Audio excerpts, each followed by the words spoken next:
Hello friends, எல்லாருக்கும் வணக்கம். நம்ம வீடு சமையல் சேனலுக்கு உங்களை அன்புடன் வரவேற்கிறேன்.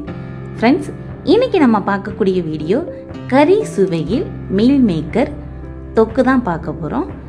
இது பார்த்தீங்கன்னா கொஞ்சம் ட்ரையாக தான் பண்ணியிருக்கேன். ஒரு கிரேவி பதத்துக்கு பண்ணல, கிரேவியாகவும் பண்ணலாம், இந்த மாதிரி ட்ரையாகவும் பண்ணலாம்.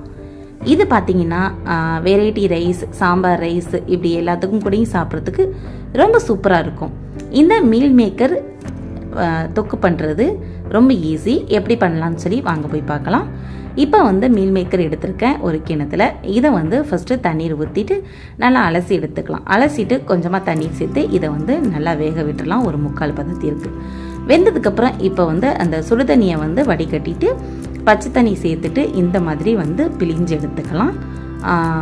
சுடு தண்ணியை நல்லா வடிகட்டிடணும். வடிகட்டிட்டு பச்சை தண்ணி சேர்த்துக்கலாம், இல்லைனா சூடு பொறுக்க முடியாது. இப்போ நல்லா சூடு பொறுக்கிற அளவுக்கு வந்ததுக்கப்புறம் இது எல்லாத்தையும் பிழிஞ்சு தனியாக எடுத்துக்கலாம். இதுக்கப்புறம் பார்த்தீங்கன்னா ஒரு 3 தக்காளியை இந்த மாதிரி கட் பண்ணி எடுத்துருக்கேன். இதை மாதிரி அரைச்சி எடுத்து வச்சுக்கலாம். இப்போ ஒரு பேன்னு வச்சுக்கலாம். பேன் சூடானதும் ஒரு 3 ஸ்பூன் அளவுக்கு நல்லெண்ணெய் சேர்த்துக்கிறேன். எண்ணெய் நல்லா காஞ்சதுக்கப்புறம் 1/2 ஸ்பூன் அளவுக்கு சீரகம் சேர்த்துக்கலாம். சீரகம் புரிஞ்சதுக்கு அப்புறம் பார்த்தீங்கன்னா ஒரு சின்ன துண்டு அளவுக்கு இஞ்சியை இந்த மாதிரி சின்னதாக கட் பண்ணி அதையும் அது கூட சேர்த்துக்கலாம். ஒரு 4 பூண்டு பல் சின்னதாக கட் பண்ணி அதையும் அது கூட சேர்த்துட்டு இஞ்சி பூண்டு நல்லா பொரிகிற அளவுக்கு இப்போ நல்லா வதக்கி விட்டுக்கலாம். இப்போ இஞ்சி பூண்டோட பச்சை வாசனையை போயிடுச்சு.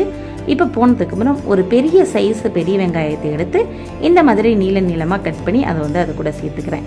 சேர்த்துட்டு வெங்காயத்தையும் சேர்த்துட்டு நல்லா வதக்கி விட்டுக்கலாம் வெங்காயத்தை. இப்போ வெங்காயம் ஓரளவுக்கு பொன்னிறமாக ஆகிற அளவுக்கு நம்ம வதக்கி விட்டால் போதும். இப்போ வெங்காயம் ஓரளவுக்கு நல்லா வதக்கிட்டு இப்போ இது கூட கொஞ்சமாக கறிவேப்பிலை சேர்த்துக்கலாம். கறிவேப்பிலையும் சேர்த்துட்டு இப்போ இது நல்லா வதக்கிக்கலாம். இப்போ இது நல்லா வதங்கிக்கிட்டு இருக்கும்போது நம்ம அரைச்சி வச்சுருக்க அந்த தக்காளியை இது கூட சேர்த்துக்கலாம். இப்போ சேர்த்துட்டு நல்லா கலந்து விட்டுக்கலாம். இப்போ தக்காளியோட பச்சை வாசனை போகிற அளவுக்கு நல்லா வதக்கிக்கலாம்.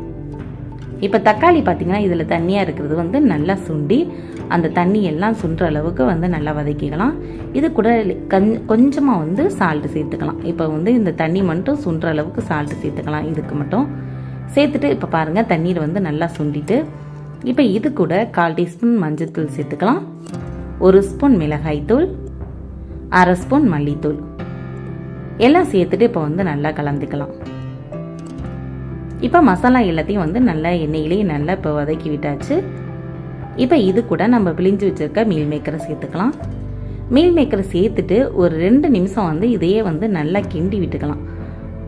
தண்ணி இப்போ சேர்க்க தேவையில்லை. அதனால் நல்லா கிண்டிட்டு ஒரு 2 செகண்டை நல்லா கிண்டிட்டு அதுக்கப்புறம் ஒரு 1/2 கிளாஸ் மட்டும் தண்ணியை சேர்த்துக்கலாம்.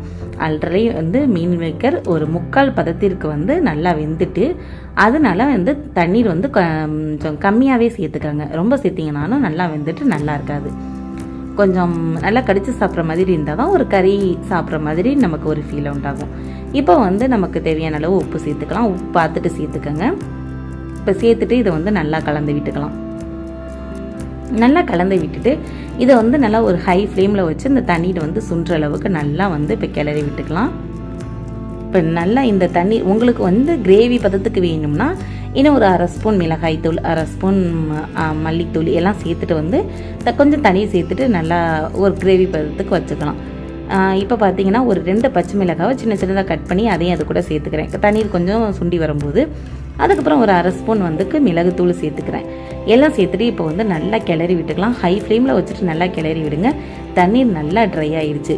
உங்களுக்கு கிரேவியாக வேணும்னா நல்லா கிரேவியாகவே தண்ணீர் ஊற்றி வச்சு எடுத்துக்கோங்க. நான் நல்லா ட்ரையாக தான் இப்போ விட்டு எடுக்க போகிறேன். அதனால் தண்ணீர் பாருங்கள் நல்லா கிண்டி விட நல்லா ட்ரை ஆயிடுச்சு. இப்போ தண்ணி சுத்தமாக இல்லை. இப்போ இந்த நேரத்தில் நம்ம ஆஃப் பண்ணிடலாம். கடைசியாக கொஞ்சமாக கொத்தமல்லி தழை, கொஞ்சம் கறிவேப்பிலை சின்னதாக கட் பண்ணி அதை சேர்த்துட்டு நல்லா கிண்டி விட்டு இறக்கிற வேண்டியதுதான். அவ்வளோதான் ஃப்ரெண்ட்ஸ். மணக்க மீல் மேக்கர் தொக்கு ரெடி ஆயிடுச்சு. இதே மாதிரி நீங்களும் செஞ்சு பாருங்கள், ரொம்ப நல்லாயிருக்கும். நம்ம வீடியோ பிடிச்சிருந்தா நம்ம வீடியோவை லைக் பண்ணிவிட்டு நம்ம சேனலை சப்ஸ்கிரைப் பண்ணிக்கோங்க. Thank you friends.